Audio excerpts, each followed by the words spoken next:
आज सवाल शिक्षा का है, सवाल भविष्य का है और सबसे बड़ा सवाल उस व्यवस्था का है जो 105 दिनों से मौन बैठी है। नमस्कार, मेरा नाम है भास मधुकर और आप देख रहे हैं TNR न्यूज़।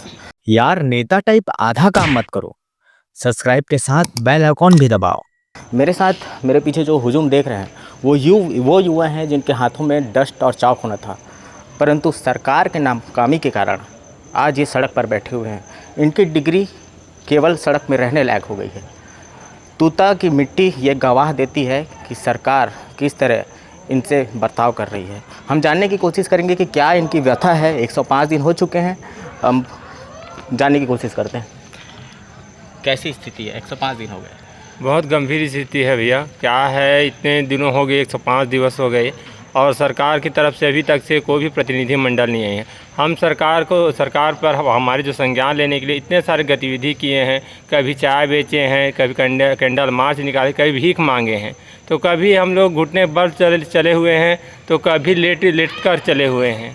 उस दिन जल समाधि हुआ था, हम लोग दो बार जेल भी गए हैं। इसमें ऐसा है कि अब तो हमारा पास ऐसी स्थिति है कि हमारे आत्मसम्मान की बात बन गई है कि हम लोग जाए तो जाए कैसे। गांव वाले जाते हैं, बोलते इतने दिन से क्या हुआ, अभी तक कैसे नियुक्ति नहीं मिल रही है, इतने सारे तीन माह लग गया, हम लोग और जेल भी क्यों गए, हम लोग किसको जवाब दें। ऐसी स्थिति में आ गए हैं और जब तक हम लोग नियुक्ति नहीं मिलेगी हम लोग तो जाएंगे नहीं। और चाहे जो भी हो जाए, चाहे हमें जहर ही खाना क्यों ना पड़े, हमें इस स्थिति में आ गए हैं कि बिना नियुक्ति ले बिना हम जा ही नहीं सकते। घर से जब आप निकले थे तो क्या आपको लगता था कि ये आंदोलन इतने लंबे समय तक चलेगा? परिवार वालों की क्या स्थिति है, घर वाले क्या कहते हैं? हम लोग जो है, हमारे जो परिवार वाले को हम बता कर आए थे कि हम 10 दिवस से ज़्यादा नहीं चलेगा, 10 दिवस में सरकार हमारी जो मांग है उसको पूरा कर ली जाएगी बोले। हाँ, तो वो बोले ठीक है जाओ, आज शीतकालीन की छुट्टी है तब तक आप लोग आ जाइएगा। तो हम लोग ऐसा नहीं सोचे थे कि ये 10 दिन से ज़्यादा चलेगा। यहाँ आज 105 दिवस हो गया कि आज हो जाएगा, कल हो जाएगा, ऐसा सोचते सोचते सर आश्वासन को इतना आश्वासन मिला कि आज हो जाएगा, कल हो जाएगा, इस कैबिनेट में होगा तो उस कैबिनेट में। चार कैबिनेट सरकार के प्रतिनिधि मंडल आए हुए थे, जो सरकारी अधिकारी है, प्रतिनिधि मंडल तो नहीं, सरकारी अधिकारी आए हुए थे, डिप्टी डायरेक्टर। वो बोले कि आप ड्राफ्टिंग करके दीजिए और हम उसको कैबिनेट में रखवाएंगे। हमने बोले कि इस कैबिनेट में, जैसे 21 तारीख को कैबिनेट हुआ था, उस कैबिनेट में बोले थे कि 21 तारीख को कैबिनेट में रख देंगे, नहीं तो अगला कैबिनेट में हो जाएगा, आप लोगों का काम हो ही जाएगा। ऐसा आश्वासन देकर हमारे जो आमरण अनशन में बैठे हुए थे उन्होंने आमरण अनशन को शिथिल करवाए या उसको छोड़ो बोले, आमरण अनशन को बंद करो ऐसा बोले। तो हम उसके बात को मानते हुए, अधिकारी लोग के बात को मानते हुए हम लोग शिथिल किए थे।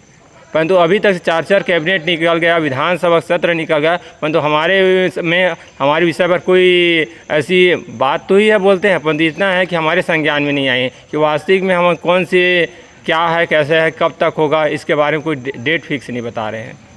झूठे आश्वासन के आड़ में 2 सरकारें चल गई। पिछले 10 साल से अलग अलग सरकारें यहाँ हैं। युवाओं की स्थिति जस की तस है। आप ये बताइए, इतना लंबा एक समय हो गया, क्या कुछ रिस्पांस सरकार की तरफ से आ रहा है? थोड़ा कुछ पॉजिटिव रिएक्शन सरकार से है?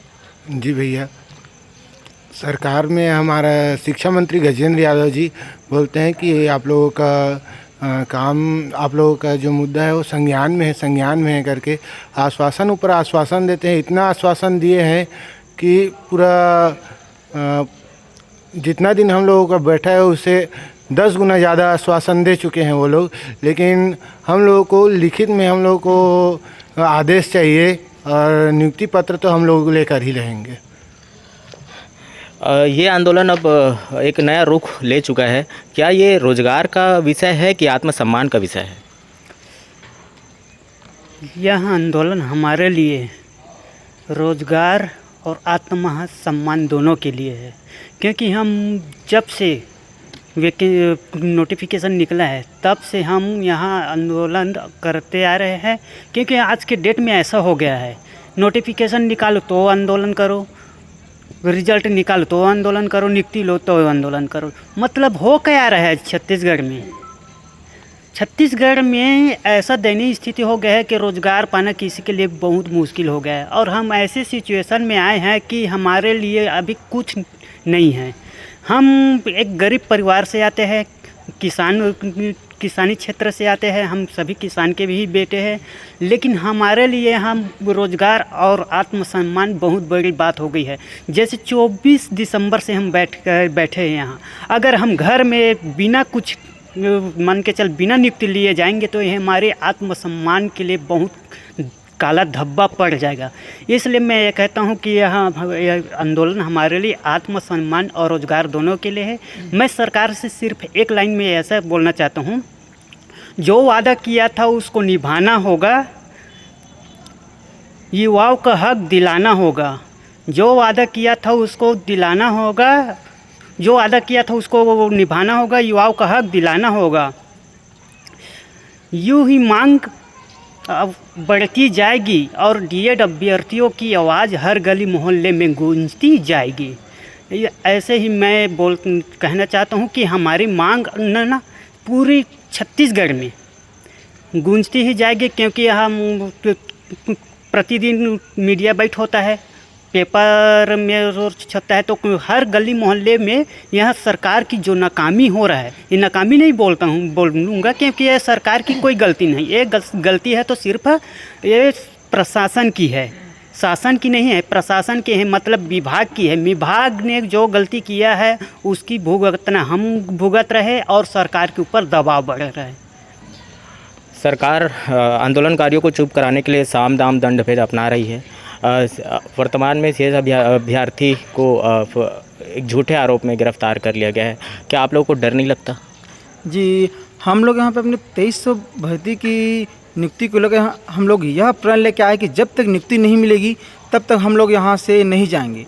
अब चाहे सरकार हमें जेल में डाले, चाहे वो 1 बार हो, 2 बार हो या 12 बार हो, जितनी बार हो सरकार हमें जेल में डाले, हम लोग को डर नहीं लगेगा। जब तक हम लोग का हमारी जो नियुक्ति है, हम लोग को नियुक्ति नहीं मिलेगी तब तक हम लोग यहाँ से नहीं जाए। चाहे साम दाम दंड भेद जो भी लगा लो, चाहे झूठे आरोप में जेल भेजे, चाहे यहाँ आके हमको धमकी दे, चाहे मारपीट करे, हम लोग नहीं डरने वाले जब तक हमको नियुक्ति नहीं मिलेगी। समाज का और मीडिया का क्या सही उपयोग आप कर पा रहे हैं? मीडिया का तो सही उपयोग कर रहे हैं सर, क्या है कि मीडिया ही हमारे एक चौथा स्तंभ है जो हमारे प्रदेश या देश में भी उसका सूचना या समाचार पहुंचाती है। और समाज से भी हम लोग से ये डर है कि हम घर से इतने दिन से बाहर हैं, फिर भी घर में जाते हैं तो उन लोग बोलते हैं कि इतना दिन से क्या हो रहा है, तो इससे भी हमसे डर लगता है।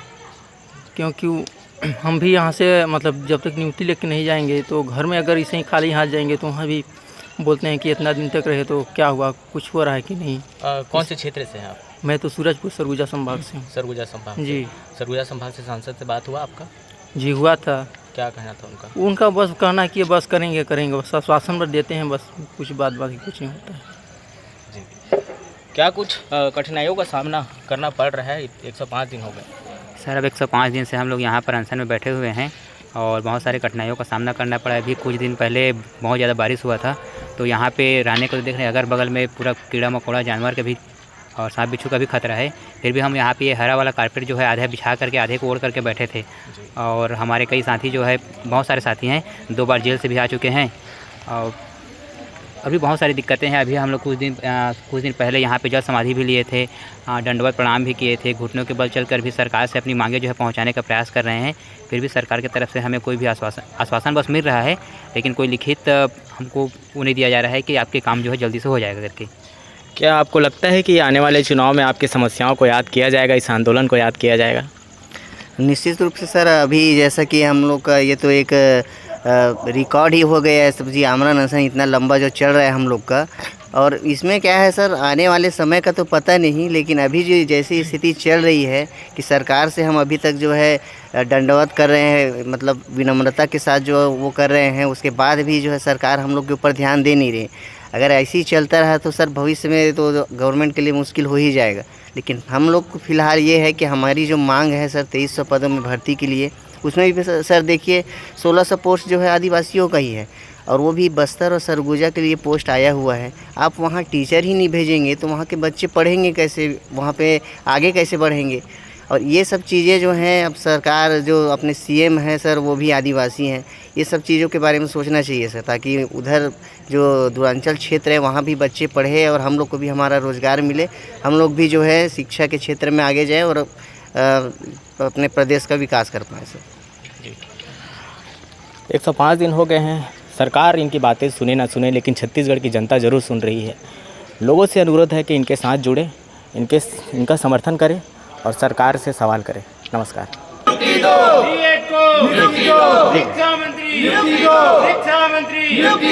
मुख्यमंत्री सुशासन का